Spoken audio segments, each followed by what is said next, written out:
Hello, and welcome to Division B West playoffs. It is going to be the round of 8 right now, so the quarterfinals between Spooky Ghosts and the Macro Machines. Now, we've already gotten map selections finished, but before we start talking a little bit too much, I do want to talk a little bit about the context of this. This is going to be Spooky Ghosts, the number 1 seed in B West, and Macro Machines, the number 8 seed of B West. And to be completely honest, I don't like to sugarcoat these things, and there is a bit of a points gap between those two teams. Spooky Ghost is at 33 points, whereas Macro Machines is at 15, and the domination score is 6-1. So this will be a little bit of an uphill battle coming out from Macro Machines. But now we're going to talk a little bit about the bans that they had. So Macro Machines did get the choice of map, and they banned out Volsky Foundry and Infernal Shrines. Spooky Ghosts, however, banned out Dragonshire and Brax's Holdout. And I do find it interesting that Spooky Ghosts did decide to ban out Dragonshire. Brax's Holdout I can kind of understand. It is a little bit of a snowbally map, so if you're able to get a lead over on Brax's Holdout, it is so hard to play back into it, because once you get one of those, the first big Zerg rush, and you start getting that natural lane pressure coming out, even if it is just a 2-lane map, it's so much easier to hold the double point so that you can continue getting more Zerg, and it's just kind of snowballs onto it. With the XP leads as well, very difficult to come back. So I think they will try to play more on more balanced maps, kind of that are harder to snowball.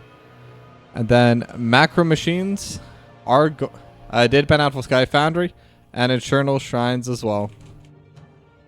And for those, I do think those are two of the bigger maps. Volsky Foundry is very difficult to fight on. Same with Infernal Shrines.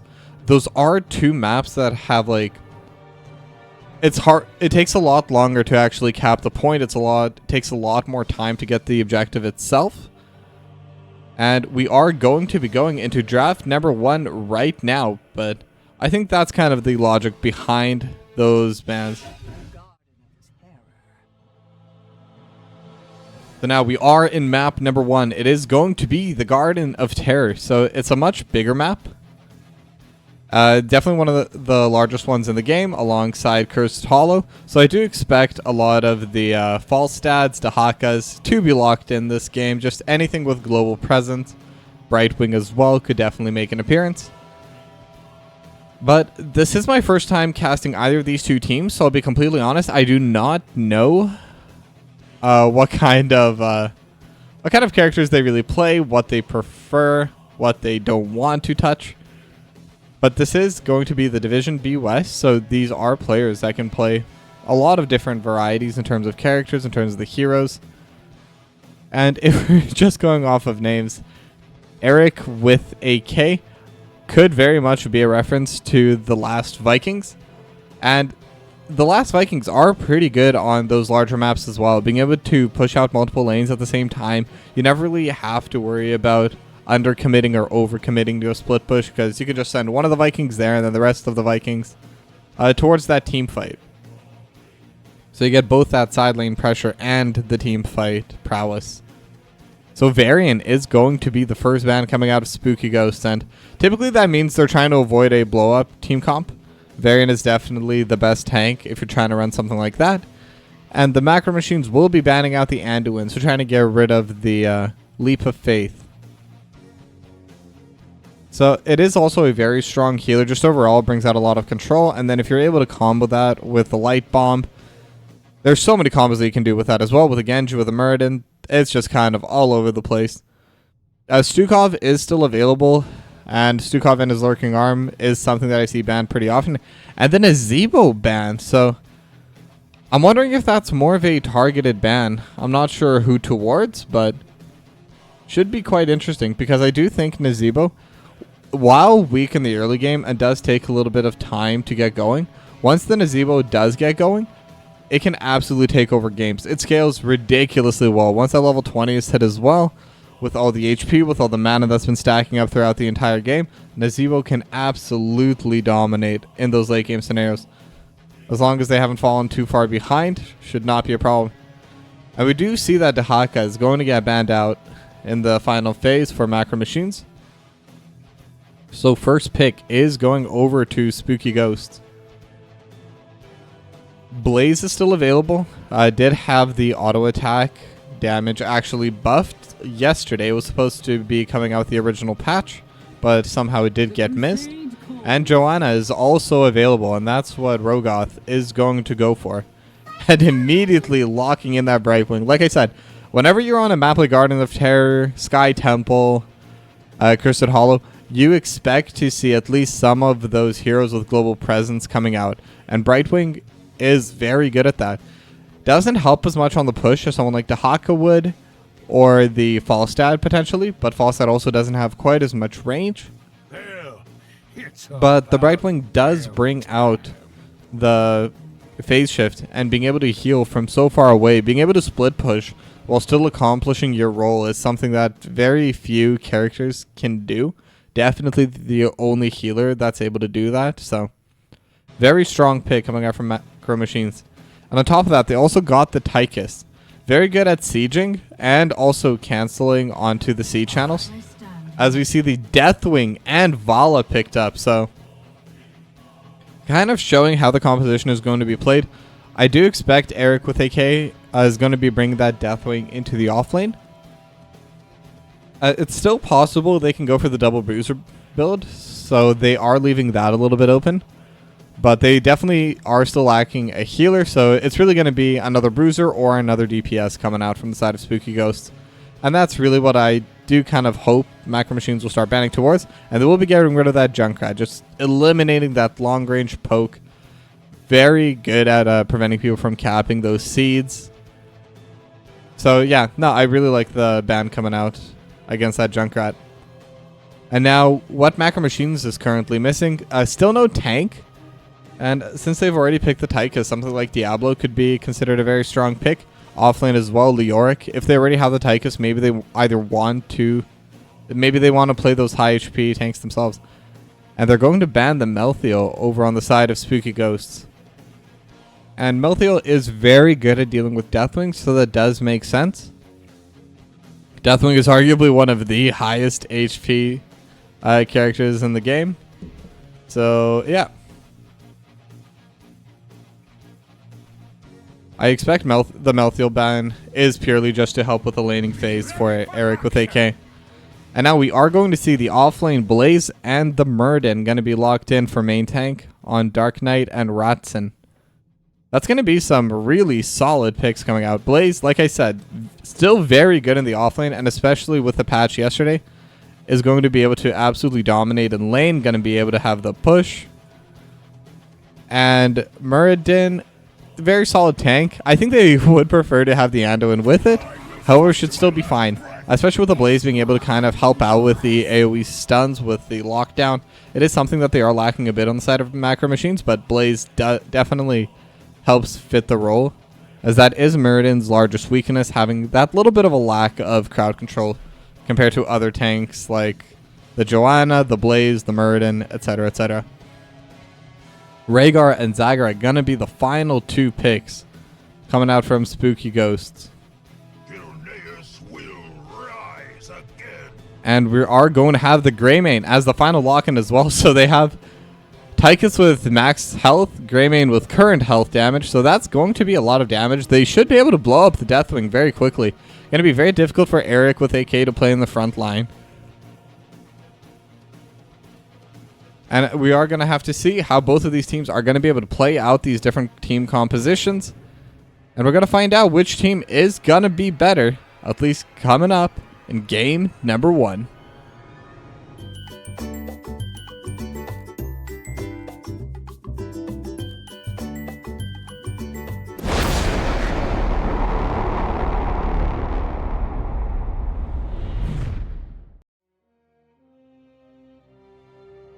All right, we are still loading into game number 1, but should be getting in shortly. And to talk a little bit more about these drafts, honestly, I don't think I favor any draft over the other. I think they do lack a decent amount of crowd control over on the side of Macro Machines, which is going to be difficult for them. But on the other hand, I think with the Greymane Tychus pick, Deathwing's not going to really be able to play super well. It'll be a little bit difficult for them. So I think overall it is even. And I like the way that it's even as well, because it's not even that they both just have drafts that are regular. It's that each of these drafts have their own strengths and weaknesses, and it's really going to be about seeing which team is able to exploit their own strengths and weaknesses better. And that's the kind of thing that I enjoy seeing. Whoops. Sorry about that. Just kind of seeing both of these teams playing something that they're confident in, playing the strategy that they want to play, as we are seeing some interesting map starts coming out from Spooky Ghost. Rift and Rogoth are starting in the top side. Little Wolf and Calidus, Calidus going straight to the bot lane. So it's just going to be Eric with AK grouping in the mid lane. And looks like they are going to be doing a similar move coming out from the side of Macro Machines, as they're moving Death Knight straight to the top lane and Dark Knight straight to the bottom lane, so kind of preventing any other play coming out from the side.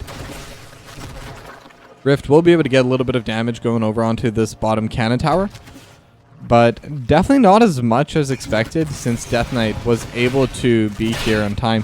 Now they're going to get the slow onto Death Knight, just kind of zone away from the wave, but the phase shift is going to come out, so it's going to be the 2-on-2 in the top side.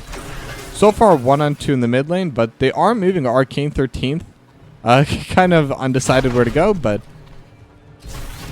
will be interesting trying to match the numbers, as we do have the jet propulsion landing over on the bot side. Dark Knight taking a lot of damage, and Little Wolf going in as well, but Arcane 13 is going to be here as well. And I always enjoy checking this just because it is one of the most different talents, and we do have fire at will, so it is going to be the multi-shot talent coming out from the Vala. And now Death Knight is getting pushed into the turrets, and the wall's going to be taking just an absolute beating. Rift on the Zagara. That's kind of the reason you pick this hero. It is able to absolutely decimate towers and structures. Now Arcane 13th is going to start over onto the siege camp, but on the side of Spooky Ghost, Little Wolf and Calidus are going to take the Bruiser camp. The harder of the two camps to take, and the one that is able to provide more pressure. Even if someone is there defending. It is very difficult to defend against the Bruiser camps, though. Especially early on when you still lack a little bit of damage. As Jet Propulsion comes out, just trying to lower the DPS that Rift is dealing onto these structures. Should be able to finish off this entire wall shortly. Death Knight here with Dark Knight, as we have the two Knights over on the top side. And Sky Chase comes in just to make sure they're topped up on HP. We did see both the siege camps getting finished off by the side of Macro Machines. Overall, XP is pretty even. Little Wolf finishes off that siege camp as well. And they're just kind of trying to keep all the pushes going, trying to prevent their own towers from falling. As we do see Rogoth invading a little bit over onto this Bruiser camp. It is 2-on-2 over on this top side, but Dark Knight is going to group up as well. We'll throw down that oil slick, get the jet propulsion, but Iron Skin ready in time for Rogoth. We'll condemn Dark Knight back, but they will be able to secure that Bruiser camp, and that is going to be all three camps finished off. However, this siege camp over on the side of Spooky Ghost is not going to be taken. That is going to be answered for the most part just through their siege damage, taking down the buildings. It is a lot of XP going over in their favor early on, and they do have a slight lead. A little less than half a level. However, there is also decently sized waves pushing into them, so I do expect some of that will get evened out. But definitely a lead, just due to the amount of pressure that Spooky Ghost has been able to apply to the different walls. But now they have the pressure coming out on the top side, and as they're going to start moving into these walls, they have the Bruiser camp, and they also, and Rogoth and Rift are starting to get taken out very low. Death Knight is going to get phase shifted on. And look at all the damage going on to Rogoth. The jet propulsion just stunning right before the wall and the gate. And just like that, they're going to be able to even out this top lane pressure. They're going to be able to take this wall down themselves. Death Knight is still a bit low. Same with Dark Knight. Low on health and mana, as the Seed has spawned in the bot lane. And it's definitely Spooky Ghost that has the priority over in the spot side. It'll be difficult for Macro Machines to be able to get the pressure. They will need to take the time to balance out this bot lane, as both sides do now have that level 7 talent here. So going to be a little interesting. as Death Knight's starting to trade a little bit onto Rogoth. And as long as Death Knight isn't blinded, should be able to trade quite well. And Sky Chase is just kind of hiding over to the side. And Arcane 13th will help out, and they should be able to just secure the seed here. First seed is going to go over to Macro Machines, as instead they decide they would like to resupply, heal up, and take down that siege camp that they decided to leave till later. Now the top wall is gone. Mid wall very healthy for both sides. And the bot wall very healthy for the side of Spooky Ghost, but non-existent for Macro Machines. So overall, the macro is currently in favor for Spooky Ghost. They have been able to get the push out earlier. But that is something their team composition kind of exceeds that. And now we do have a jump by Dark Knight onto Rift. We have to slow the polymorph as well, and they're able to get a little bit more slow. And the body block coming up from Dark Knight as Fur's Blood coming over for the Macro Machines.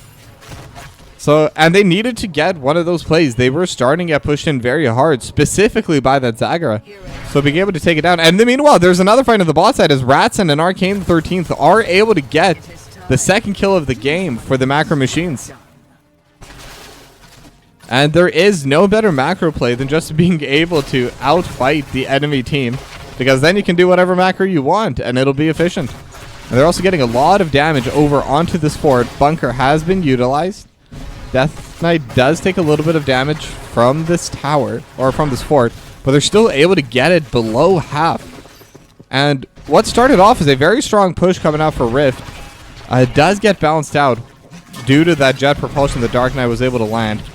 And just and all three of their teammates being able to come in and just take them down. Now Sky Chase trying to keep the push going in mid lane.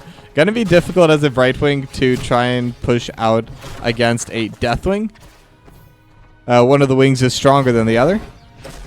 But we'll be able to clear out the wave anyway. The Molten Flame kind of can be used by Eric whenever they want, just to get the push going. But now Rogoth going to get the Condemn. And in the meanwhile, on the backside, Dark Knight is going to be able to get the Oil Slick slowed onto Rift. They get the Polymorph as well. 200 HP. Not going to be able to finish off. They're going to get the Maw onto 2. And with the Rain of Vengeance on top, Little Wolf, they're going to be able to get the kill. And that's one. Sky Chase going to get taken down as well. And now Dark Knight is trying to get away, but there's nowhere to go. You're running towards Eric with the Molten Flame. Gonna zone him back. And Little Wolf will be able to secure that kill. And on top of that, they were also able to get the seed. So that's going to be 3 kills going over for the side of Spooky Ghost. However, they are losing a lot of health onto this bot side fort. They will be trading it with the top. And in fact, they're not even going to lose their bottom one from what it looks like. It's going to take a lot of damage. It's going to get very low, but they should be able to clear it out in time. Although the same can be said over onto this top side. Death Knight is already starting to push them out. Has used the Cursed Bullet. And that is the ultimate that's going to be coming out from this Greymane. And that is what I wanted to see. The Cursed Bullet is so good at dealing with that Greymane. Or sorry, with that Deathwing. It is incredibly difficult to walk up when the Cursed Bullet is available. It immediately takes you down to like one or two tiers, depending on the state in which you're in, as the Cataclysm is going to go over. And they are going to contest onto this camp. And Eric with a K gonna use the fear. But now the Cursed Bullet comes out, and look at that damage. And that's exactly what I was talking about. They're able to get the Polymorph and the Maw onto Rogoth, which unfortunately the Maw ends up canceling the Molten Flame damage. The Bruiser camp is going to go over for the side of Spooky Ghost, but in the meanwhile, Little Wolf and Rogoth taking so much damage over on the backside. Arcane 13 trying to auto attack, and they're able to get the 1 kill. So it is going to be Bruiser camp and the fort for 1 kill back for the side of Macro Machines. So very even game so far. Oh, and I should mention, Macro Machines was down a talent. They only now get their level 13, so they were level 12 when that spawned. And now Calidus is going to be shoving out that bot side lane. And the seed is up. It is still seed number 2, so neither of these teams need to finish this off. And they are setting a little bit of a trap on the side of Macro Machines, but it is going to be difficult as there's going to be a lot of mercenaries shoving out that top side. And Dark Knight and Death Knight are both going to go up there just to get that shoved out. And now Arcane 13th dashes inwards, not going to get hit by the Rain of Vengeance. And Sky Chase is going to group with the team as well, kind of help clear this out. But with Rift, they're going to be able to get a decent amount of damage over onto this fort. It's going to get body blocked by Arcane 13th, and with the pulse healing coming out from Sky Chase, should be okay. Now, all of the seedlings are gone, and now they're able to get the Stormhammer onto Calidus. Just one more hit, just a little bit more, and they're able to finish it off. The Devouring Maw does come over top, and then with the Cataclysm as well, they're going to be taking so much damage from that fire. The Fear coming out from Eric as well, but now all 5 members are here. Dark Knight dealing damage over to Rogoth. Rogoth getting body blocked. It just needs a little bit more damage, and they are going to be able to finish it off. Death Knight and Arcane 13th are going to have enough damage to finish it off. Bunker coming out as well from Dark Knight, as they do get Eric with AK down to half HP. Arcane 13th is going to get healed up with that, what is that? Not the Soothing Mist. The phase shift. I don't know why that slipped my mind. I've said it like 3 times this game. But anyway, with that final KO, they are going to be able to get that second seed. And they just need one more to spawn the Guardian Terrors. And once they get that, they should be able to even out the map. And in fact, they won't even need that to even out the map, as they will finish off this bot side fort. So overall, they're going to get pushed in over on the top side, but they will have push on the bot side. And usually that doesn't make too much of a difference which one you have, but since this next seed is going to be spawning in the top side, having the push on the opposite end of the map over in the bot lane is going to matter a lot more. Because if they're getting pushed down on the top side, they're close to the seed. They can send someone there who can get to the fight faster than someone on the side of Spooky Ghost trying to shove out their bottom lane. Now all the camps are now going to be picked up by both these teams. 2 siege camps finished off by Macro Machines, and the Bruiser camp, as we currently see, is shoving down the bot lane. And the siege camp in the mid is also going to get finished off by Spooky Ghost. So all the neutrals are down. Siege camp going to be spawning in about 15 seconds. Could be something they consider. However, the seed is already being taken by Sky Chase, so they're going to have to walk forward already. Gonna use that shield glare to try and prevent it, as they're able to get the stun over onto Rift. But now the Cataclysm going over top. And Sky Chase, they're just going all in on a Rift, but they're going to have the Maw, which will prevent any kind of finish off. Dark Knight trying to use the bunker over just to deal with Eric with AK, and Calidus taking down solo, just needs a few more autos, and the grenade coming out from Arcane 13th. They're able to get the first blood, and that's their healer gone. But now Sky Chase very low as well, but will be able to use the blink heal to get away. And now Eric with AK still has the Molten Flame available, still able to use that to zone away. But Eric with AK taken out solo and will get finished off. Once again, that Commander Odin with the range and the damage, able to do so much. And now Sky Chase is going to be able to secure this 3rd seed. And that's going to be Macro Machines with their first Guardian Terror. They weren't able to get too much with the bottom push, but this is the pressure I was talking about. It's something that eventually needs to be dealt with. And though they didn't do anything themselves, the Guardians, the Terrors themselves are going to spawn immediately onto this wall. But anyway, the main play is happening top right now, as Dark Knight is able to get the jet propulsion on a Rift and is just zoning away the Zagara. And that's the one that's going to be clearing out these Guardian Terrors. And since they're able to just kind of walk in and pressure them away, they're going to have an almost full HP Terror walking in with them. They're still grouped us forward. Dark Knight is a little bit low, slowly getting healed up by Sky Chase. As Ratson is even going to try tanking for a little bit, but they do end up taking a lot of damage. Rift and Rogoth able to bring out a lot of DPS over the wall. Now Arcane 13 is going to get healed up by the phase shift. And they were able to take down a good chunk of this wall so far. The gate and the bottom cannon tower gonna get finished off. Topside is going to get taken down as well. I don't expect them to be able to get the keep. It'll be very difficult unless they're able to start a fight. But they will be able to get some damage, but the Commander Odin is going to be utilized. But now the Cataclysm used by Eric with AK, able to split the fight into 2. And now the bunker used by Dark Knight, going to buy enough time to be able to get away. And the Molten Flame used, and they're able to get onto the Greymane. And Eric with AK 70 HP, but does get finished off by Dark Knight with the Twin Flame. But Rogoth is still pushing in. The HP advantage is definitely on the side of Spooky Ghost. There's no talent advantage for either of these two.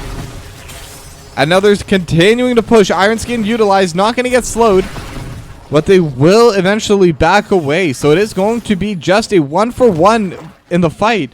But in terms of map pressure, bot side wall gone, mid fort gone, mid wall healthy, and the entire top side wall is gone as well.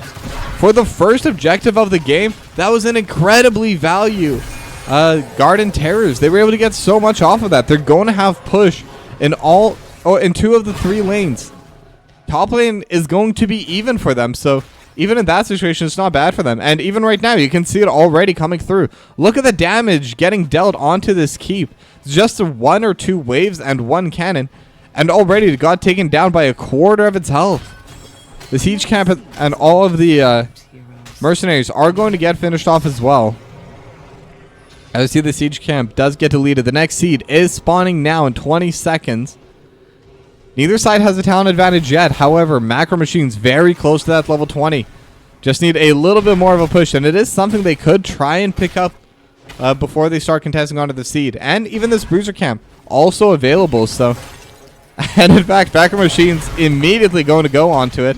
Spooky Ghost, they have a short timer where they can fight on even talents, and we'll see if that is what they want to do. They are going to lose this camp, and in fact, they have sent 2 to shove out the top side. So it looks like they are just going to give away the seed. It is still the first seed for Macro Machines, seeing as they were able to spawn those Garden Terrors. So Spooky Ghost deciding it's not worth risking a fight when they could theoretically be down level 20, which they definitely would have been for the start of that fight. And honestly, probably the smart move. I was trying to tell them to force before level 20s, but waiting till after might have been better. But it might also not matter. The Devouring Maw coming out from Rift, forced to tap onto it as well. And now the Propulsion Jet gonna get landed by Dark Knight. And they're just gonna start pressuring with the spot side. They have 2 camps here. They have the Bruiser camp and the Siege camp. Molten Flame is going to clear out a good chunk of it, as they do have the Polymorph onto Rogoth. And now Arcane 13th is walking up blinded currently, so not going to be able to deal too much damage onto the keep. And Death Knight starting to get very low as well, but Phase Shift is going to come out. And the Shield Toss is coming through, lands onto 3, and the Cataclysm over top as well, along with the Condemn from Rogoth. And they're just splitting the fight into 2 once again. Arcane 13 kind of on their own, but Dark Knight and Ratson will walk through as well, but they're both low. Arcane 13 will burn down as well, so that's 2 kills. Coming over for Spooky Ghost. As they're going to continue pushing, Little Wolf is very fast. Might be able to find another one. We'll have to dodge away from that Stormhammer. And they're able to just continuously push them back and just start hitting onto this fort. And whatever map advantage they had is starting to disappear for the side of Macro Machines. And they're not done yet. They're going to keep pushing. They know they're tanky. They know they can spawn a lot of the little roaches, a lot of the banelings, just to help take down these structures. And they don't even have to tank it themselves. The minions are still on the way. They don't even need those. And the bot side wall will be taken down. Silver Bullet has been hit onto Rogoth. Sorry, Curse Bullet, I believe. Yeah. And the game is pretty much even. Eric with AK was also able to take the seed coming out through the top side. Now, as long as they're able to finish off this mid lane fort, all the map pressure is going to get evened out. There's no longer going to be any passive waves pushing in for the side of Macro Machines. And on top of that, they've even regained the XP lead. Doesn't matter that much anymore since both of these teams do have their Storm talents. But is still interesting to see. Now, Eric with AK going to use the Molten Flame just to take down this wave. As now both teams are kind of going to do their chores, start picking up all of these different camps over on their sides of the map. And get that little bit of a push starting to build up, making sure they're not uneven. Now this top lane siege camp will naturally push in. So that is going to be a lane that will have the advantage coming out for Spooky Ghost. However, Macro Machines will have the same natural push coming through in the mid lane. But now it's the seed time. They are on 2 seeds for Spooky Ghost, so this has to be fun. And Eric with AK already taking down 1/4 HP. And that's the Curse Bullet I was talking to you about. It is so hard to frontline as the Deathwing over against those 2, the Tychus and the Greyman, able to deal so much damage. And they're able to continue dealing with that damage. Ancestral Healing is going to be coming out. Skytrace trying to finish it off, but Deathwing is in the air, just canceling all of this. It placed correctly in the mid side. Gonna try canceling both. We'll have to use 2. And now Rogoth is taking a lot of damage. Eric with AK is landing, and another Curse Bullet will be hit over top. They will be able to finish off the objective, but Eric with AK and Rogoth are starting to get low as well. Just a little bit more damage, and Eric with AK is going to go down. Rain of Vengeance lands down to Dark Knight. Maw in the backline as well, but we'll just split the fight in 2, but they're not going to be able to win on the front half of this fight either. And that's going to be the seed and a 1-for-1 for Macro Machines. And overall, I do favor them slightly. They had a very difficult approach into that lane, as Commander Odin is going to be utilized. Dark Knight gonna get hit by the Rain of Vengeance. Phase shift over top, and Little Wolf just has a little bit more HP. Ratson won't land the Stormhammer, but they're still winning on the front line as well. They're able to take down Vala.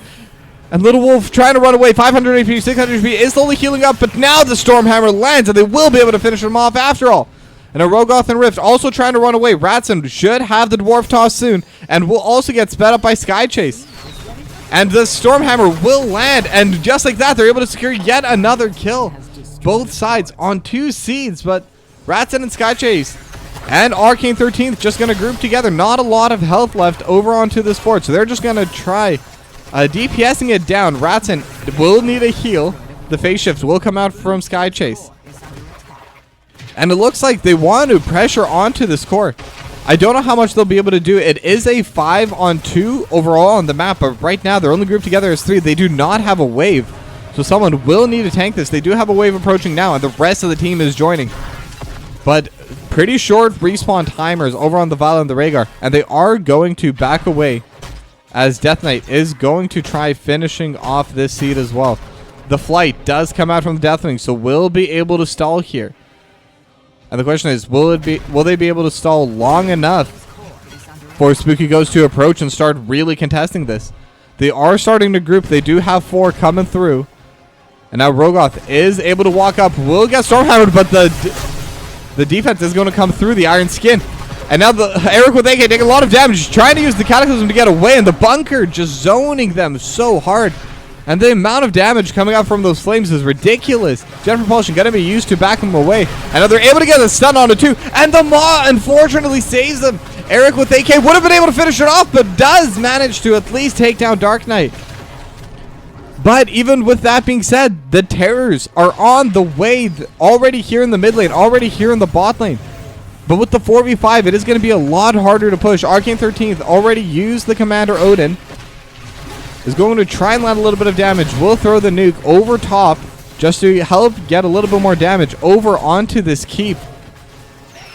They still have a third one pushing over into the top side, but same story as the one in the mid lane. It'll be very easy for them to defend it. Since the waves were not lined up, they really only needed to worry about 1 lane at a time.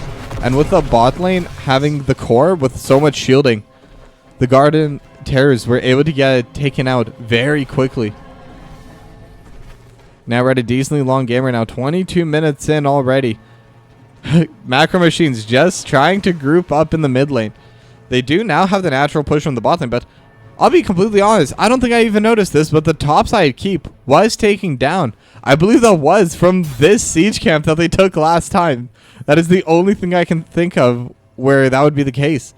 So it is still an even map state overall, but now they're going to start invading onto each other's bruiser camps. So a little bit of a jungle swap coming out for them, with the south side getting taken down by Macro Machines and the north side getting taken down by the Spooky Ghosts. Both of these teams kind of fighting into the lanes they have the advantages in, which does make sense. The naturalized push is in the bot lane for Macro Machines. Now Eric with AK gonna use Molten Flame. Not gonna accomplish too much. They have already taken down the siege camp. And Dark Knight is going to reset to help clear out this bruiser camp. Now that being said, while it is an even map state, in terms of the push, what is uneven right now is the fact that both of these teams do not have the same amount of seeds. Right now, Spooky Ghosts are at 2 seeds. If they're able to take this objective and they're able to get this push going, they could even end the game in 1 more push. Now, Macro Machines will need to take either a very big team fight, or they will need to take 3 more seeds in order to make that happen. So overall, slightly easier in the macro for Spooky Ghosts at the moment. But both of these teams have been fighting very evenly. This has been a very close game so far, and we are definitely going to be finishing this off with a little bit of a nail biter.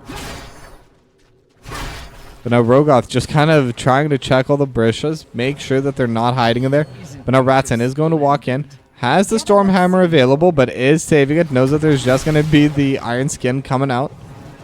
But even forcing out the Iron Skin is pretty important. Almost times the Stormhammer perfectly. But now they do have the bot push for themselves. Only the siege camp is very low. Will get taken down in about one shot. And there they go. The multi-shots are now stacking up as well. So it's at 47 stacks coming in for this Vala. As they do start channeling over onto this. They do have the Deathwing in flight. So they're going to be able to cancel it. And maybe even start forcing down a fight here.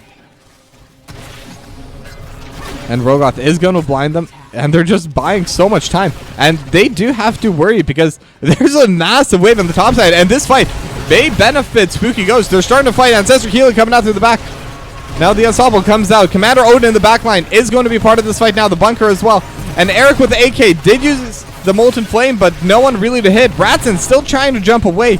And the more time that's spent here in this fight, it's benefiting Spooky Ghost. The core is at 40, 39%, 35. Dark Knight has been able to reset, but is that going to be enough? It's not!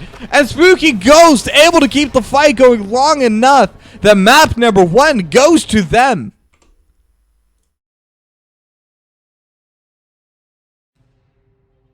And what an unbelievable ending. And that play right there, that's exactly what I meant by it being a little bit more difficult for the macro machines.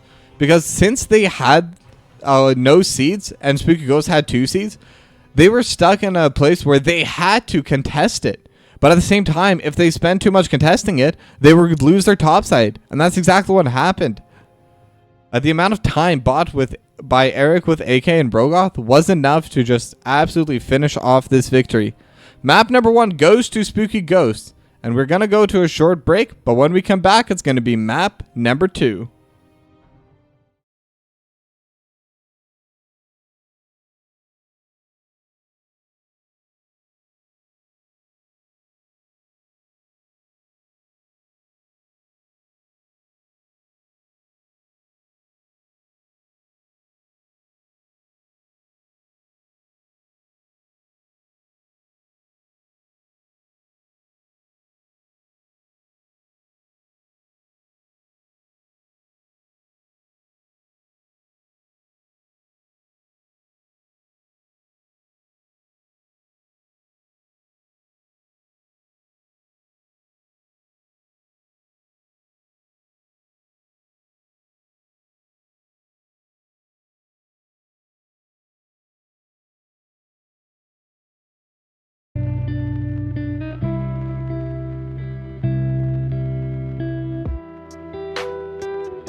Hello everyone, and we are going to be going on to map number 2 shortly, but I would like to also give a shout out to my parents' dog Bianca. They're away right now, so I'm taking care of her. And she was being a nuisance at the door during all of game number 1. She was at the door just barking as loud as possible. I don't know if you were able to hear her, but I've decided she will be helping us out for map number 2. So if you ever hear any extra hype coming from Bianca, be sure to give her a good shout out. Say hi, Bianca. She is probably the most chill dog in the world. You can do whatever. She does not care. But anyway, we are going to be going into game number 2. Lobby is already made. Everyone's already in. So we're really just waiting for the map to start. And then we're going to be heading straight into draft. And map number 2 is going to be the Battlefield of Eternity. So it's going to be a little bit more of the smaller maps. The macro isn't going to matter as much. Something like happened last game, much less likely, seeing as there's only 2 lanes to push out. But the team fighting should really take center stage.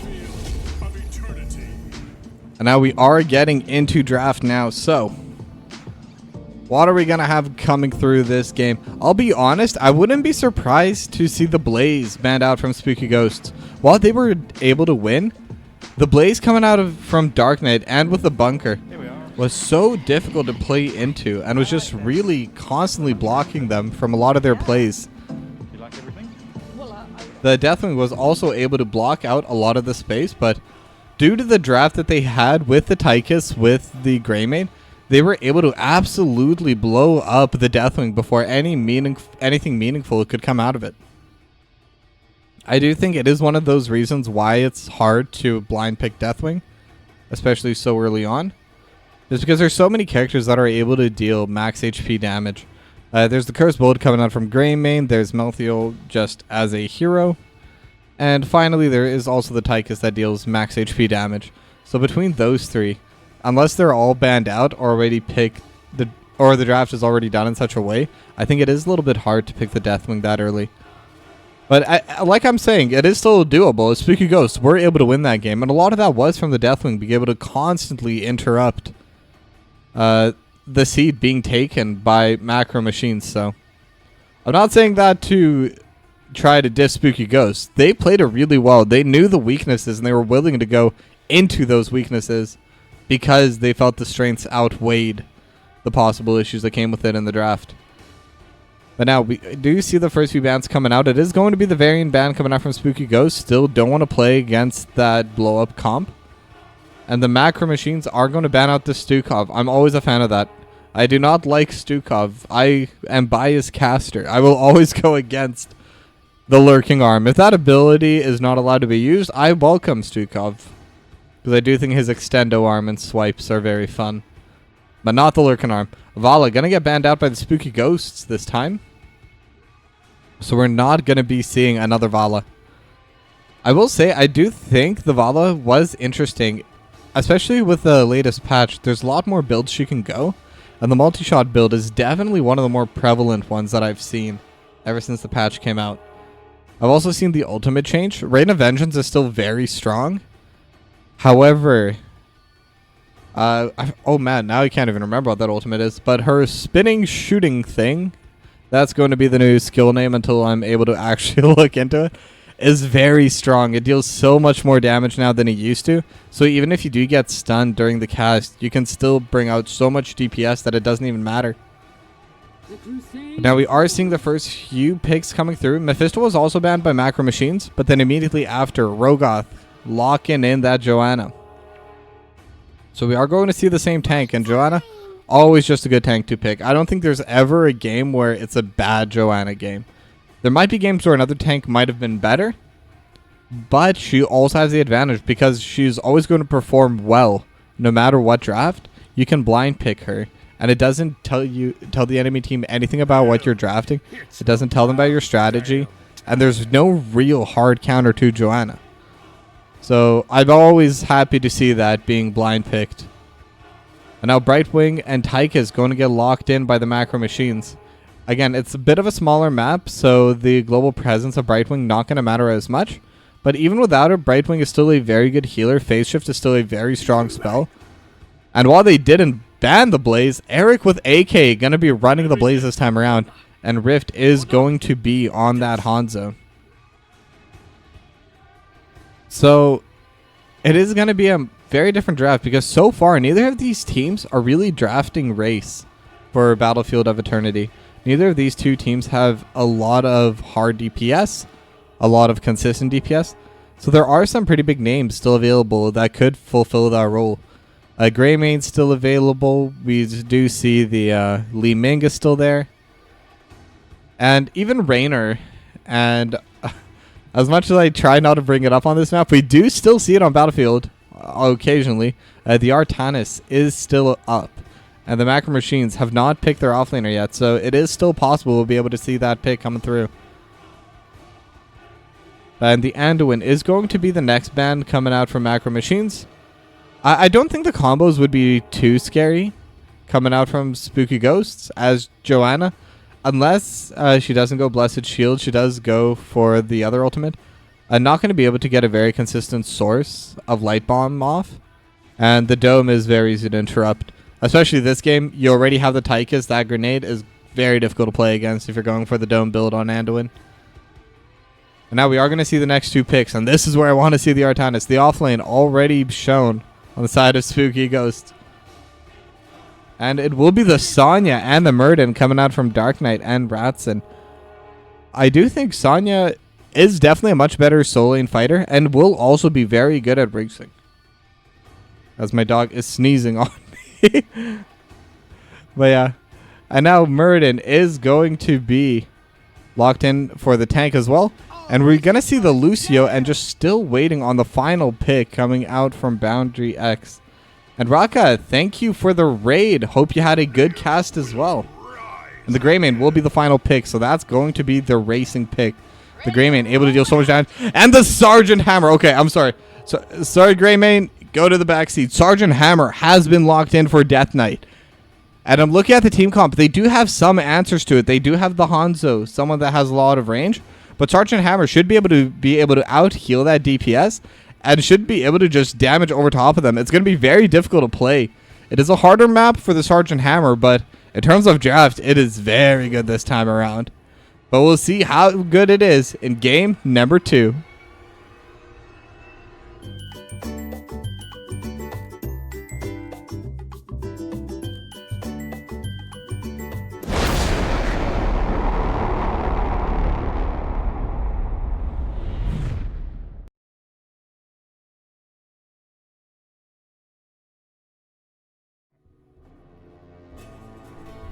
Alright, I asked Bianca what her thoughts were on this draft. She sneezed and barked until I let her out the door. So she definitely did not want to be here with me for game number 2. Oh no, she's barking at the door now again. Good job, Bianca.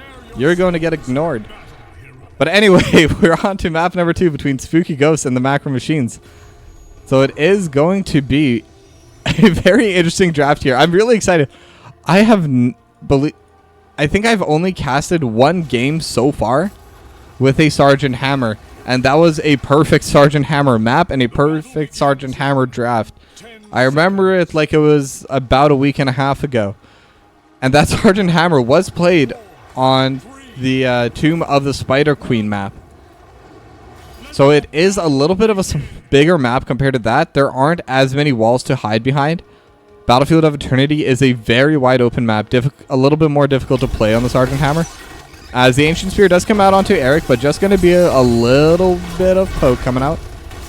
And Death Knight sieges up immediately. And look at the damage already going to blow up that cannon tower. And we'll even knock away Eric with AK.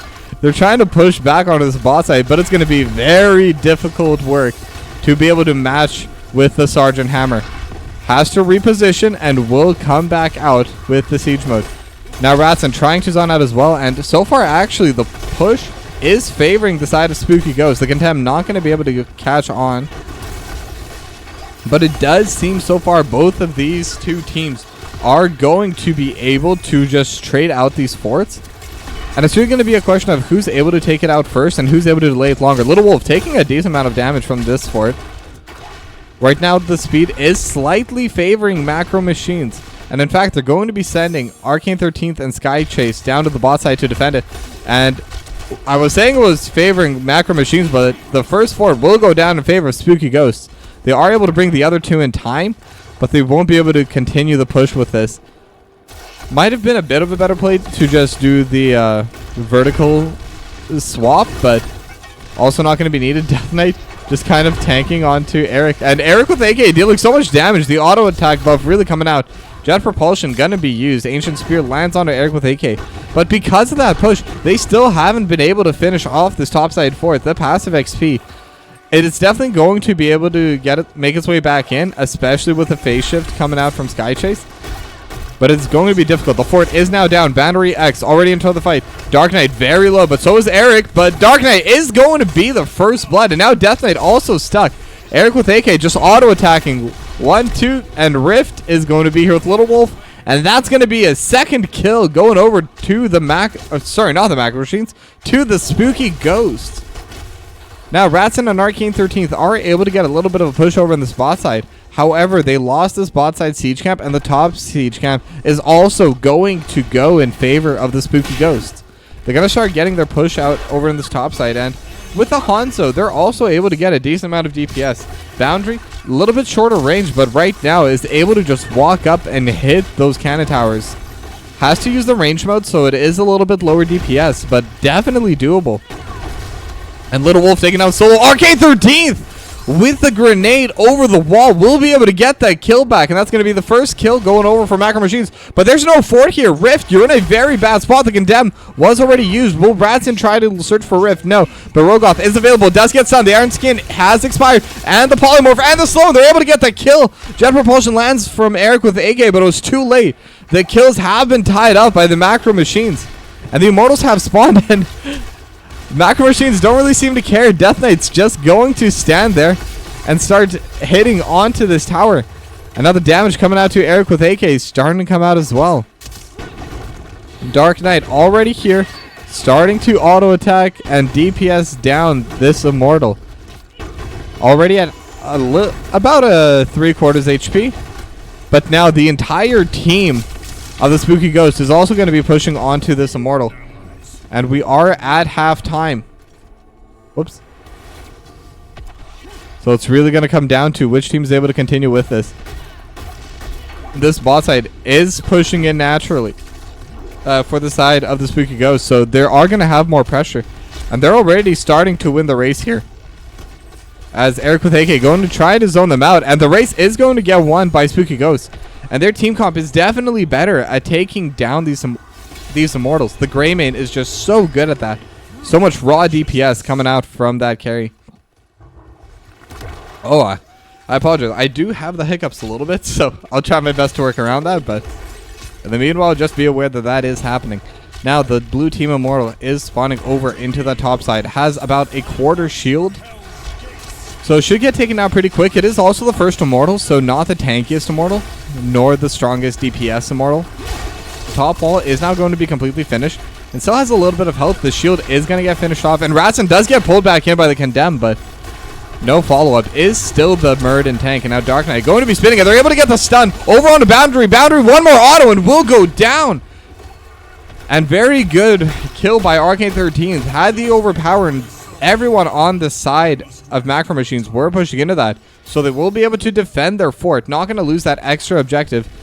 Death Knight just kind of roaming around, trying to get to the bot lane, but Rogoth and Little Wolf is going to get stunned. Stormhammer lands on top. Already at 400 HP, 300 HP, trying to heal, but not going to happen. They will be able to take down the Lucio. The siege camp will get taken by Rift and Eric, but that's peanuts compared to losing 2 of your members. So very well played right now by Macro Machines. And Death Knight is going to siege up and just start working on this wall. And with Sky Chase nearby, yes, Rogoth can blind, Rift can poke with the power shots and the scatter arrows, but the healing from Sky Chase is going to be more than enough to deal with it. Unless they're able to really start forcing and engage, it's going to be difficult for them to be able to push Death Knight off. And that's exactly what they haven't been able to do right now. Jet Propulsion does go wide. Arcane 13th has to dodge over. It's starting to get a little bit low. Has the oil spill, but Phase shift is going to be able to come out in time. Now, in the meanwhile, Dark Knight was able to finish off that top side camp and gets a little bit of a push. But Death Knight and Ratson, they're just going to back up. They got pushed off of the bot side wall, but they will be able to start pushing onto this bruiser camp. Eric with AK, they're trying to force down onto this tower. Level 10's not hit by either of these two sides yet. Dark Knight mounted up, is starting to walk up. Slight HP advantage to start if they are able to pull the trigger. And they're going to get the Ancient Spear onto Eric with AK. And Rogoth going to land a stun on Little Wolf. And Lucio just came back, but will get taken down again. At level 10, the talents are now coming out for Macro Machines. So they're definitely in a much better spot here as they start sieging onto these Immortals. Ratson and Dark Knight are going to be defending against it, and we are going to be focusing more on this fight here because it is 4, and now the phase shift is going to come in. So it's Dark Knight and Ratson kind of sieging them away. As the halftime already comes out, it's a 6k health advantage as Little Wolf has respawned. They are starting onto their bruiser camp, and it does seem like they're just going to give up on this Immortal. They're going to try and utilize this bruiser camp to help with the push. It will go bot lane, so unfortunately it is going to get mashed by the Immortal. It might slow it down a little bit, but very good positioning right now for Macro Machines. And once again, the early game and the mid game ever so slightly going their way. We know what a tragic end they had in game number 1, but this map is smaller. The same thing is going to be a lot harder to accomplish as Death Knight sieges up and already will finish off the wall. And now they're also going to utilize Commander Oda, and Death Knight just sieging on to all of the allies as well. They're able to get the Stormhammer onto Eric with AK, and the leap will land, but it's only going to be onto the bunker with Eric with AK. The Immortal still dealing damage all the way onto this tower. And now the fort is going to go down, and they still have a decent amount of health on this Immortal. They could keep pushing over into the wall. And the Immortal already on top. Onto the wall, gonna start dealing damage. Now Eric with AK kind of gets blocked in. The Dragon Arrow does come out to be able to save it alongside the high 5, but that's still them bringing 3 members top, and that's DPS that is not hitting onto this Immortal. And with Death Knight sieging up, they should be able to not only take the bottom fort, but also the keep wall. So very good play so far. And Boundary X taking down half HP just by Dark Knight, and so much damage coming out. Death Knight just dealing so much DPS. The Blessed Shield does land on Arcane the 13th. Very low. Blink heal. It will come out to keep him safe. And while they are continuously trying to shove this out, they are slowly getting zoned away. And in the meanwhile, Eric with AK is going to be able to finish off this top lane fort. Ratson is going to get the mount cancelled. But yeah, like I said, this topside fort should get taken down by these minions, and actually will not. This fort remains alive, so just needed that little bit more DPS. And you know those Blaze nerfs? They were targeting the push. They were targeting the building damage. So that little bit of HP, those were the Blaze nerfs. Huge shout out to Janitor Leoric for making Blaze a little bit more balanced just through that. And that's going to be the advantage coming out for the Macro Machines. And not only were they able to get the bot side siege camp, they were able to defend. They're also going to be able to take down this top siege camp as well. Not going to help too much with the push, but in terms of XP, this should get them that level 13. Or very close to, so just a little bit more of a push, and they will be able to get it off of this wave as well. So, gonna have a talent advantage for a little bit. Should have it for the spawn of the Immortals as well. There is no wave right now for Spooky Ghost to collect. They're gonna walk topside to finish that off. Little Wolf and Boundary going to be able to collect it, but the Immortals have already spawned. So the mid lane positioning is now favoring the Macro Machines.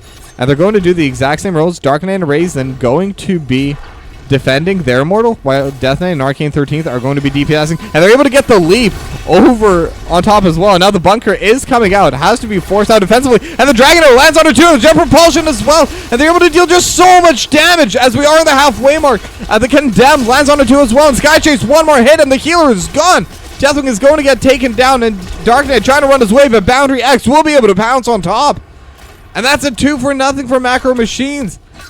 Going a little bit too far. Eric with AK did still have the bunkers. So while Eric was taken down quite low, the amount of defense, the amount of health that bunker utilizes, that bunker gives, was just enough to keep that blaze alive. And with the Dragon Arrow and the jet propulsion to follow up, that's going to be a huge win for Spooky Ghosts, as not only are they going to be able to secure the team fight, they're going to be able to secure this Immortal as well. Now, just like last time, they're trying to take the Bruiser camp, but Spooky Ghosts, they're not going to allow it. Ratson is going to be here. They do have the Polymorph, and Rogoth trying to be unstoppable, has the Iron Skin in the meanwhile, but Ratson will be able to finish that off, and Leap lands on it too, but are they going to be able to follow up on the Little Wolf? Little Wolf is trying to run away and is super fast on the Lucio, so will be able to bait out the Leap, and no major ultimates utilized by Spooky Ghost. So that's actually going to be another advantage for them. Condemn lands on a 2 on the Dragon Arrow as well. They're able to push them back in. A Death Knight going to get finished off. Sky Chase did have the Blink heal to be able to jump to Arcane 13th. Was also in a very terrible position. But the Immortal still has the shield this time as he gets onto the wall. And this is a much stronger Immortal. Every Immortal that spawns is stronger than the last. They're trying to DPS Arcane 13th as Dark Knight goes in as well. The Jet Propulsion lands onto 2. The Blind as well. The Blinding Shield is just continually zoning them away. But the Immortal is now onto the keep. It shouldn't be able to finish it off, but still a lot of damage going to land. About half the health, about a third of the health is going to get removed from this keep. But you know what? I take it back. Who needs an Immortal when you have one singular catapult minion of 190 damage? The second one is here as well, but it is just providing that moral support for the first, who does end up going down. Rest in peace. We will miss you, but we will get another 190 damage cannon minion later in this game. Well, in the next game, most likely. But now Dark Knight, they're all grouping up on the bot side. The siege camp was finished off by Spooky Ghost, but is going to get cleared out immediately. And the level 16 talent advantage actually right now for Spooky Ghost. They might be looking to fight here. Rogoth gonna use the Contempt, is able to get Arcane 13th, but the Jet Propulsion not going to land on anyone. And they are able to get the Blessed Shield on Arcane 13th and the Dragon Arrow over top. Leap comes out into the back, but not going to land onto anyone. Arcane 13th still getting pulled back, but not enough DPS. It was so close, but ultimately, even though they weren't able to get anything with their engage, they're still able to get the pressure. They're still able to trade ultimates. They are going to lose the level 16 timer, but that was a good attempt. When you have that talent advantage, it's always worth going for those plays, because they knew worst case what would happen was this. This was the worst case where they didn't get a kill, but they still come out on top in terms of the map movement. If they had just that little bit more damage, if they were able to keep Arcane the 13th locked down a little bit longer, they would have been able to get a lot. But Eric with AK gonna get jumped on right now. Talontiers are now even. It's level 16 for both. Ratson just gonna be auto attacking onto this Rogoth, and Rogoth is gonna get taken down decently low. But the Scatter Arrow is going to be jumping across all of them. The Blessed Shield does come out, lands, and the Sonya is going to get one shot. And now Death Knight is also getting hit down. Still in siege mode, so is moving quite slow. Stormhammer gonna whiff, and Boundary X able to get the kill. Dragon Arrow goes over the top just because they're able to get the kill so fast. And Ratson also going to get taken down. Arcane 13th once again will survive, but that's still going to be 3 kills in favor of Spooky Ghost. And they're not even going to bother with the Immortals. They have a massive wave right now in the top lane. They could even try to end here. 15 seconds on the Sonya. Will have Leap. So the minions are going to get cleared out. May not be able to end here. It is going to be a little bit risky, but they're going to go for it. And the turret is starting to take a decent amount of DPS. Arcane 13th, being very clever, is pulling the minions so that they have to tank the core. Now Dark Knight is back. Leap is available, and Leap lands onto 3. Bunker is used immediately. And now all 5 members are going to be utilizing the flamethrower from the bunker. And now Death Knight is up as well. Just going to start auto-attacking. Siege up now. And do they have enough damage? The Siege Camp is now finally hitting onto it. And 17%, 15%. Rogoth is going down. Everyone is going down. But you know what's going down? The core. One final auto-attack coming through. And Spooky Ghosts are going to be winning 2-0.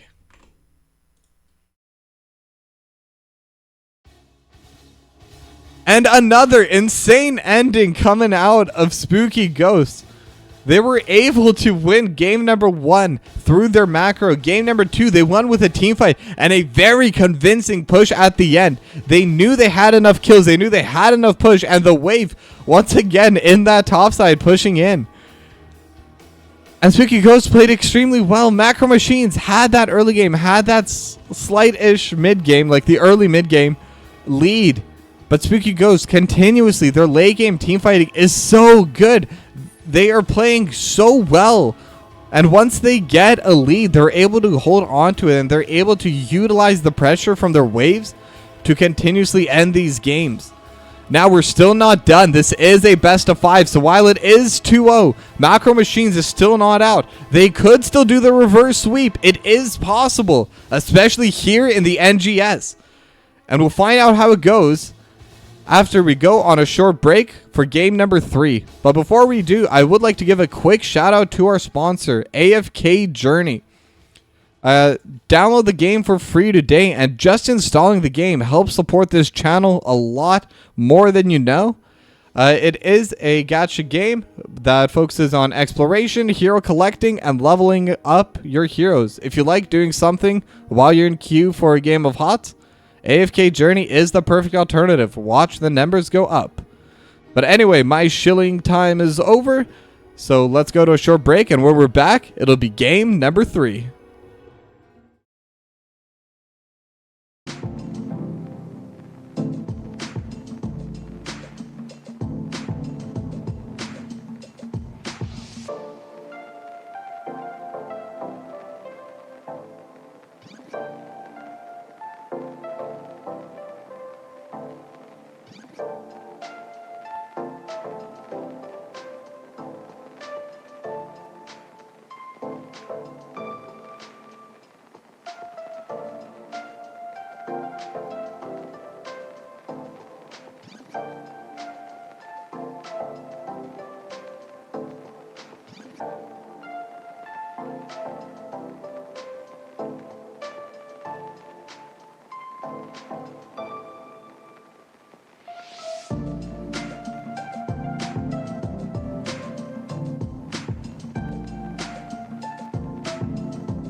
All right, and we are back into game number 3.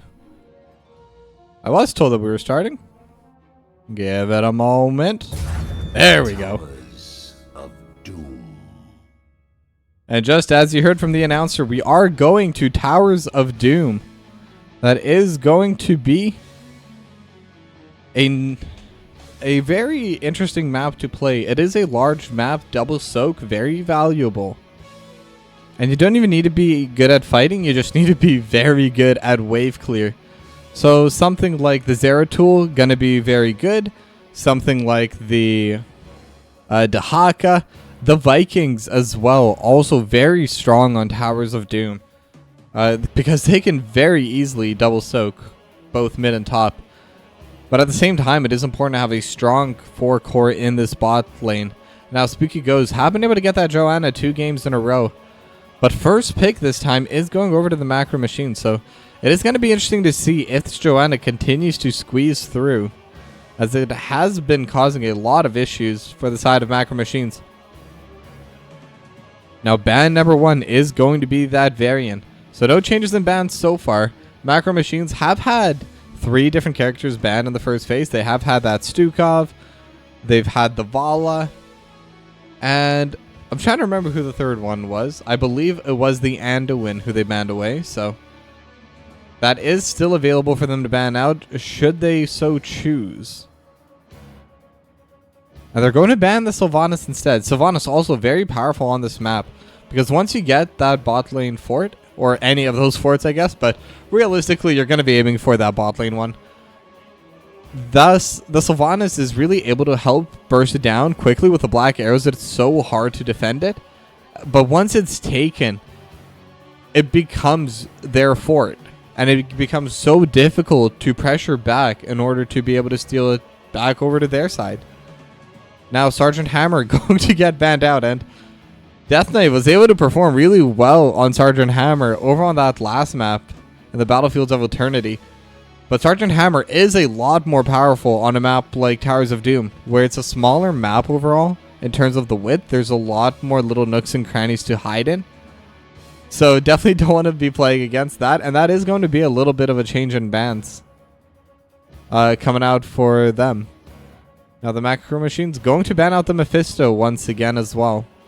That's right, I believe I did get that wrong. First pick is still going over to Spooky Ghost. So if they want the Joanna, they can run it 3 games in a row. And honestly, I don't see any reason not to. It's been working wonders for them. They're 2-0. The Joanna has definitely been a big part. Lots of the team fights have been started by the Blessed Shield and Condemn. So I would genuinely be more surprised if they didn't lock in the Joanna here. But they do. Rogoth is going to lock in the Joanna once again. 3rd time's the charm. And so is number 1 and number 2. As the Spooky Ghosts do say all the time. They say it in every single game. And now the Macro Machine's also going to be locking in their first 2 picks. The Tychus is still available. That is a character they've really been enjoying. Arcane 13th has been performing quite well on it. And the Blaze is also up. Not as good on this map, but with the Sergeant Hammer banned, the Nazebo is not. And that was the second ban that Spooky Ghosts have been throwing out every single game. So we're going to see why the Spooky Ghosts have been trying to ban out Death Knight's Nazebo. The myth, the legend itself will be coming out. It is a little bit weak in the early game, but once you get to that level 20, it is so powerful, so much HP, so much mana, it's so difficult to play into it, and the pushing power it brings is insane. But Blaze and Brightwing gonna get locked in for Eric with AK, I have been mispronouncing it this entire time. That is 100% Eric with a K, not Eric with AK. Yeah, only took me 3 games to notice, but we did figure it out in the end, and that's what matters.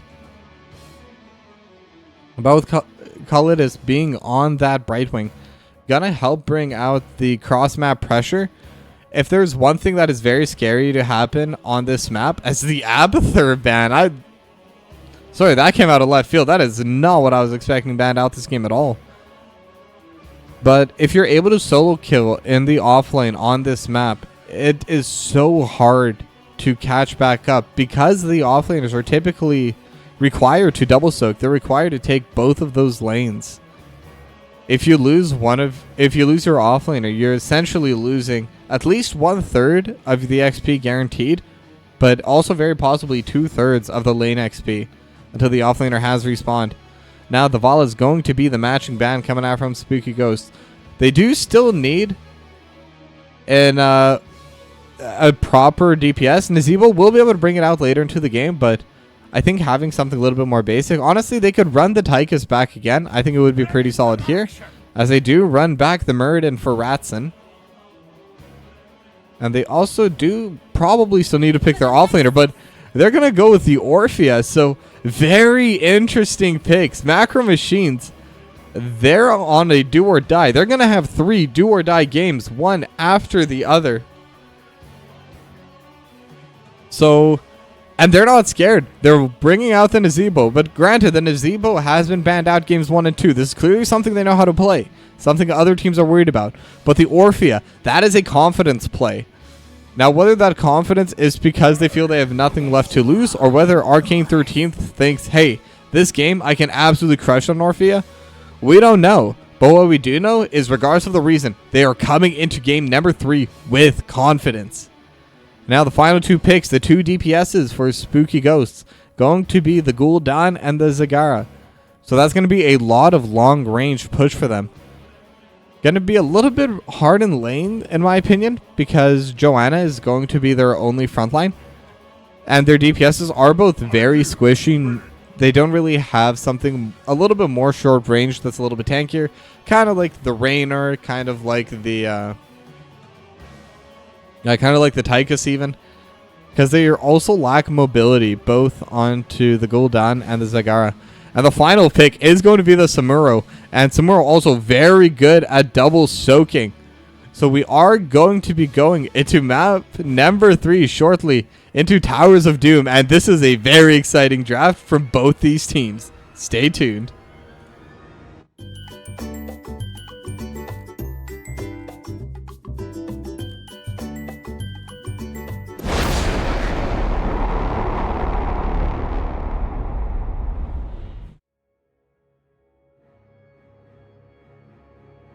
All right, and we are loaded in to map number 3, Towers of Doom. Spooky Ghosts are leading 2-0. And this is the first seed versus the 8th seed. And while it is 2-0, it definitely does not tell the story of what's been happening this game and this entire series.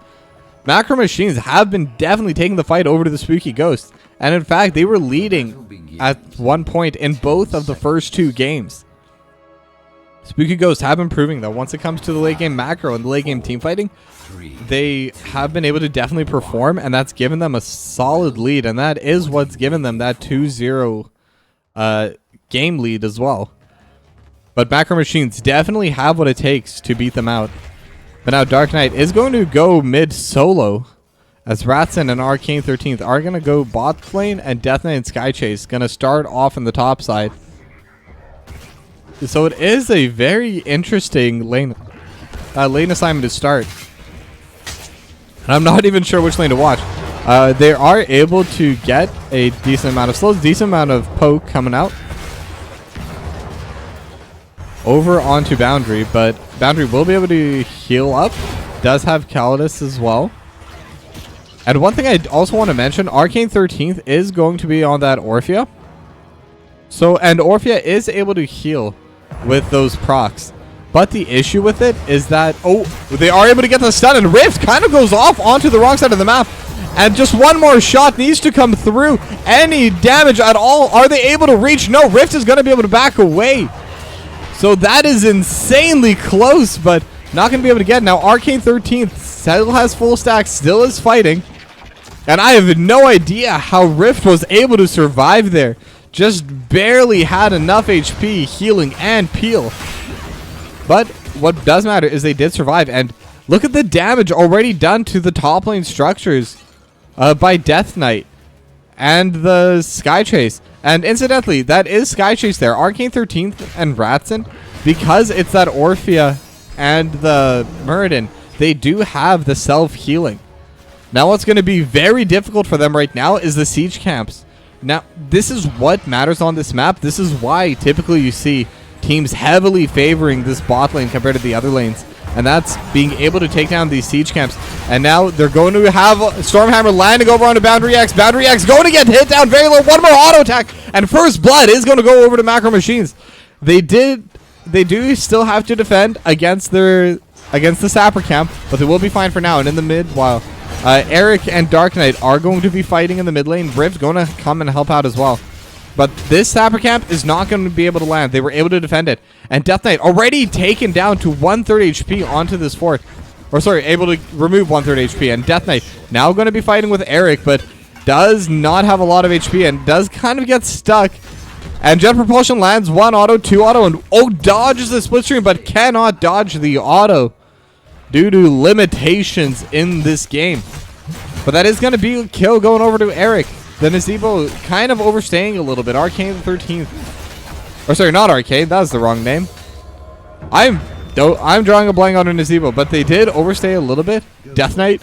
And they got blown up and punished for it. But still, the amount of DPS they have been able to deal even now over to that top lane fort could become a very big threat as this game goes on. Now, it is going to be 2 altars to 1. So Spooky Ghosts are going to be leading by 8 points. The top side altars have been traded, but the bot side has been taken advantage with Spooky Ghosts. They do have more numbers down here, and once again, we're seeing Macro Machines still playing the same strat, bringing Death Knight and Sky Chase up to the top side. They have a lot of faith in Arcane 13th and Ratson to defend down here, and they're able to deal so much DPS. Boundary X at half HP. It is the Gul'dan, so it does have the natural healing. But even so, Arcane 13th is going to be able to defend against it quite well. Now Ratson is walking forward. They do have the natural healing. They do have the wells, but it is still so difficult. And now Death Knight and Sky Chase going to be able to push out Eric. And able to get a lot of damage on Eric as well. Caught in the jar of spiders and caught... I'm not even sure what that ability name is. The zombie wall from Death Knight. As we do see Dark Knight going to be grouping up in the bot side, just helping pressure this wave a little bit. And I gotta say, it is a very good move from Dark Knight. Because Arcane 13 and Ratson, they're definitely in a bad spot here. It is a 3v2. And it's something they're going to have to deal with this entire time. But this 2, 1, and 2 lane assignments for Macro Machines is actually doing them wonders so far. As Rift is going to be forced to group up into the top state as well, but Dark Knight's already here. Oh, but they were able to get a kill over the bot side. They were able to get onto Arcane the 13th, diving underneath the tower, and the Corruption is going to be landing over onto Ratson as well. Still trying to clear out these minions, and will be forced to Dwarf Toss away as the top fort does get taken down. But the Condemn also lands on Ratson, and Ratson is also going to go down. Boundary X going to get that kill. Dark Knight landing in from behind, starting to deal DPS onto Boundary X and Rogoth, but Samuro not going to have the DPS necessary. Calidus is going to finish channeling that bot altar, but the one closer to the mid lane is still up. Skychase going to cancel Boundary X's drain as Rift is trying to cap. And now there's so much happening across the map. Dark Knight getting solo. The Corruption lands, but the healing from Skychase is going to be enough, as they are able to finish off the altar by the Spooky Ghost as well. It does only deal 3 damage each, so a little bit of an advantage coming out for Macro Machines in the sense that they did take as much as possible for losing those fights. But they still have the fort, and that fort is going to give them that guaranteed push. And with that, they're going to have to send someone up there for Spooky Ghost. They're going to need more than just the Blaze. So they're going to be able to take advantage and steal away the Sapper Camp. Death Knight now going to start throwing out those frogs and the zombie wall just to help finish off these altars. And the first cannon tower is going to get taken down. A little bit of a stun landed as well onto Boundary X, and just keeping Boundary X in a potential in the HP range where they can get blown up would be very big for them. It does give them a lot of safety. It's hard for them to walk up as it is, but the same issue is kind of plaguing both these teams, where neither side has a very solid engage. The engage on Spooky Ghost is a bit better. They do have the Blaze and the Joanna Blessed Shield, as Rogoth is going to be coming in with a Condemn. Polymorph lands, and now the Devouring Maw lands onto 2. But no one to follow up onto, and Arcane 13th is going to be able to keep them away. Dark Knight throwing out the ultimate as well. Blessed Shield used just to cancel the Ravenous Spirit. And I gotta give good credit to the Crushing Jaws. It was able to cancel a lot of the channels that were coming out. Now, meanwhile, Rogoth is trying to walk forward, trying to prevent this push coming through, as this topside fort is going to get taken down soon. And Dark Knight gonna try to sneak this away, but is caught between Eric and Rift. Both these teams are now starting to walk up, so it does seem like now Macro Machines, they're ready to fight, they're ready to start contesting. Ratson is going to immediately take down their own altar, and they will not be able to contest. So it is going to be a trade of 4 for 4 damage. Spooky Ghost is going to deal 4 to Macro Machines, as they are now down to 22. The zombie wall, very well played, going to prevent Rogoth from walking into the lane, and that will help secure that camp. Oh no, they're not even hitting onto that camp yet. Should be able to finish it off relatively quickly and with relatively good safety, but still a bit concerning. It is possible still that they do get invaded upon, and Rogoth is trying now. Stormhammer not going to land onto anyone. Rogoth going to get slowed down and starting to get body blocked. The Iron Skin has been utilized, and the Blessed Shield even used just to help defend against this. But now Ratson is in the bot side, but so is the Nazebo. So Death Knight not really gaining too many stacks right now, and does have the spider build. The Jar of Spiders is going to deal so much DPS. Once it gets to the late game, has 97 stacks. And once he gets one more stack, that will be it. And did finish the quest right now. So the Jar of Spiders is now dealing 25% more damage. And then Nazebo's scaling is something real. It is something to be very concerned about if you're on the side of Spooky Ghost. And now Dark Knight going to be fighting with Eric. And Jet Propulsion is going to be utilized, but not going to land over onto anyone in the end. And in the meanwhile, Arcane 13th and Ratson once again grouping up as a duo. They're able to take this camp as well. And with this many numbers up here, they may be able to get the push in, but they're not going to try and secure the Sapper Camp. They're instead going to focus more onto this altar that's spawning in the bot lane. The Condemn does land on a Ratson. Will be able to just Dwarf Toss away afterwards. And their fort is very low HP in this bot side. But they do have the entire team here. Dark Knight trying to cancel, and Calidus has to use the Blink heal to get away.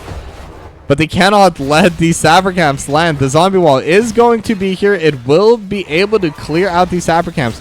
And in the meanwhile, the fight is still slowly happening. Arcane the 13th will be able to secure this. So that's going to be 4 damage going back over to the side of the Spooky Ghost. And the Condemn lands under Dark Knight, but they're not going to be able to deal too much with that as the wall gets finished off. And the spiders, look at the amount of damage these spiders are doing to Boundary X.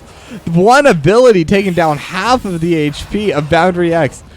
And if that doesn't show you just how much power a late game Nazebo can have, I don't know what will. And does have other abilities as well. That is just the one single skill shot landing. Sky Chase and Death Knight's going to be shoving out this mid wave. Have been playing as a duo for most of this game. But Death Knight is starting to get to the point where Death Knight is just very tanky. There's a fight bring down to the bottom, and the Horrify is going to be utilized. Now Ratsan is getting chased as well. Arcane 13th does get taken down. And the Maw going to land as the Avatar comes out. Do they have any follow-up stuns? They're going to have the Polymorph and the Condemn. But the Dwarf Toss has been properly weighted. Still has it available. Do they want to continue behind this tower? And it doesn't look like it. However, they also don't need to worry about this fort anymore. They will be able to finish it off. Phase Shift going to come through to get Rogoth back to full HP. And that's going to be a very big objective for them to take. And now Dark Knight also taking so much damage from Eric. Death Knight grouping up now. Has the zombies. Ooh, sorry, the hiccups are back. But will not be able to keep the zombies onto Eric. So the Jar Spiders will not be able to land. And they've also been able to take the Sapper Camp over on the spot side for Spooky Ghosts.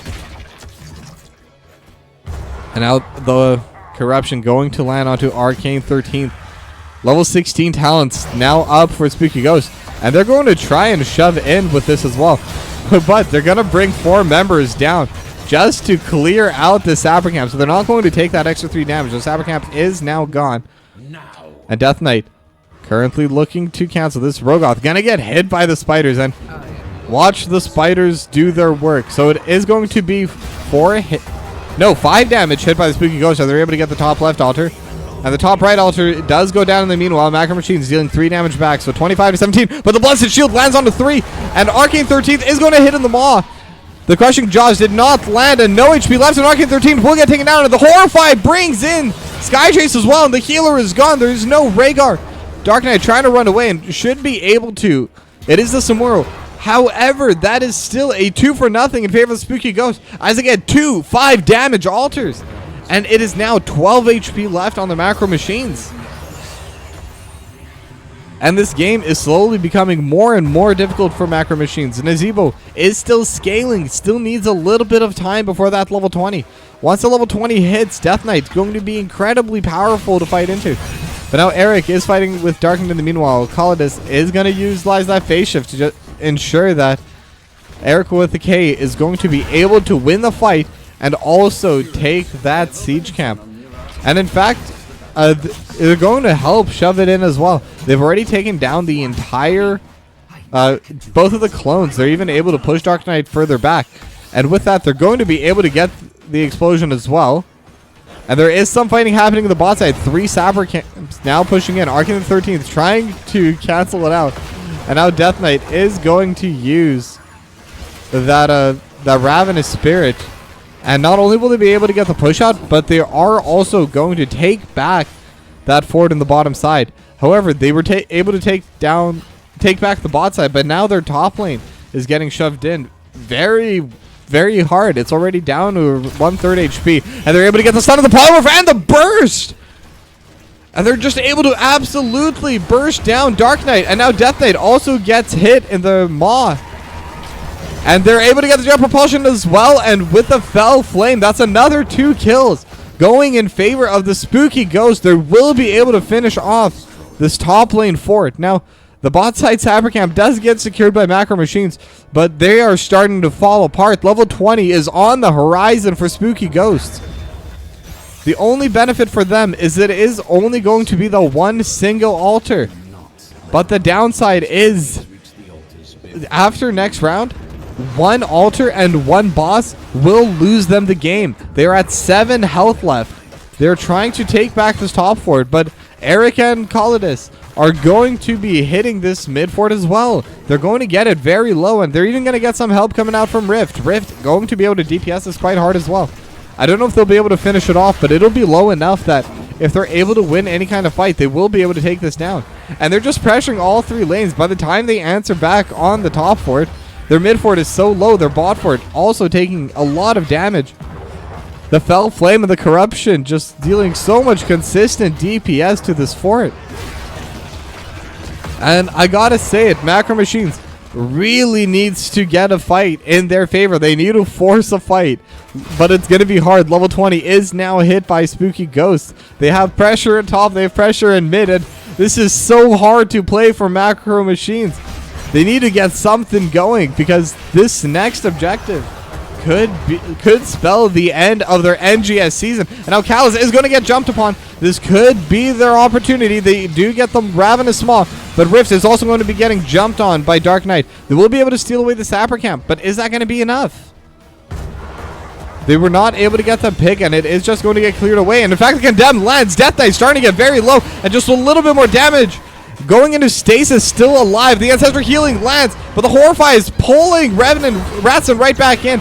And Ratson does have enough time to pull out the Avatar. And the Crushing Jaws lands onto 2, and this is the fight they need.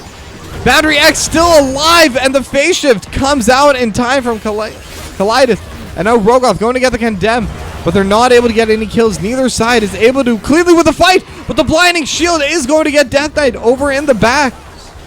So that is going to be a kill going over there. But now Arcane 13 just needs a little bit more DPS. And Boundary X still alive, but will not stay alive, as Dark Knight is now here in this fight as well. And in the meanwhile, Eric with a K and Dark Knight are still fighting over onto this top side.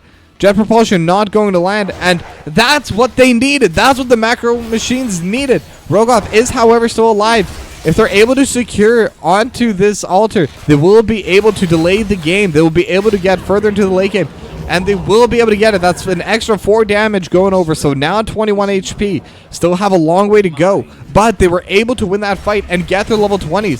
So now in terms of the XP advantage, they're in a very good state. And in terms of lane advantage, while they definitely have lower health forts, they do still have all of their forts for the time being. And there's still 20 seconds until the respawn timer for this Gul'dan. Now, is there anything else they can get? There is going to be the Siege Camp. They will be able to just safely pick that up. Death Knight is now back as well and has the level 20. The Annihilating Spirit going to be taken as the final talent. Now, Rogoth is going to walk in, sees Death Knight. Spider's not going to land. And they are looking for some kind of fight, potentially. Just going to get a little bit of damage. Stormhammer lands over on a Calidus, and the Crushing Jaw is not going to land in time, but the Blessed Shield is, and Sky Chase is in the back, taking so much damage from the Horrify. Sorry, not the Horrify, the Corruption coming out from Boundary X.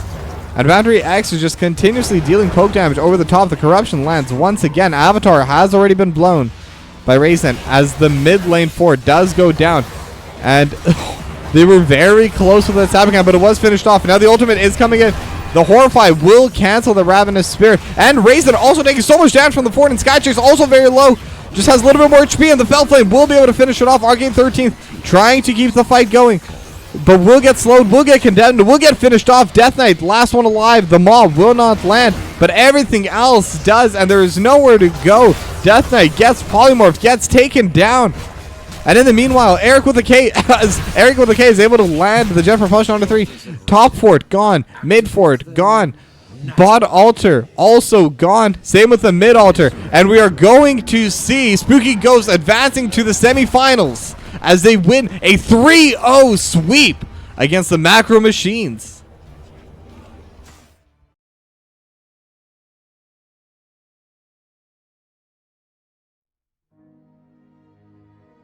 And I have to give huge credit over to the Spooky Ghosts with the way they played today. A clean 3-0 sweep. However, I do want to say, while it was a 3-0, this was still a very much earned victory over the Macro Machines. Because when the first 2 maps were insanely close, game number 1, Like, literally, if the push was even 1 or 2 seconds behind, I think Macro Machines could have taken that game. If the team fight went just slightly better for the Macro Machines in game number 2, they also could have taken that game. That last fight could have decided this entire game. So, while I do have to definitely congratulate Spooky Ghost on the 3-0, I also have to congratulate Macro Machines for a well-fought playoff game. They are going to be eliminated, so this is the last we will see from them for this season and this year, as this is the final season of the year. I have to say, they're looking pretty good, and I do want to see them, what they can bring out next year. But Spooky Ghosts will move on to the semifinals, and we will be able to watch them. Now, any semifinal or final will be on Nexus Gaming Series or Nexus Gaming Series 2 channels. So be on the lookout for that. I will be one of the casters for some of the games. I'm not sure which ones quite yet, but definitely be on the lookout for that. That being said, thank you everyone for watching this stream. Thank you everyone for supporting me as they did start on my NGS adventure. And thank you all for watching me tonight. I'll be back again when I can. I believe I'm casting tomorrow and Thursday, so I'll see you tomorrow and Thursday for some Division C and Nexus Division action, I believe. And have a good night.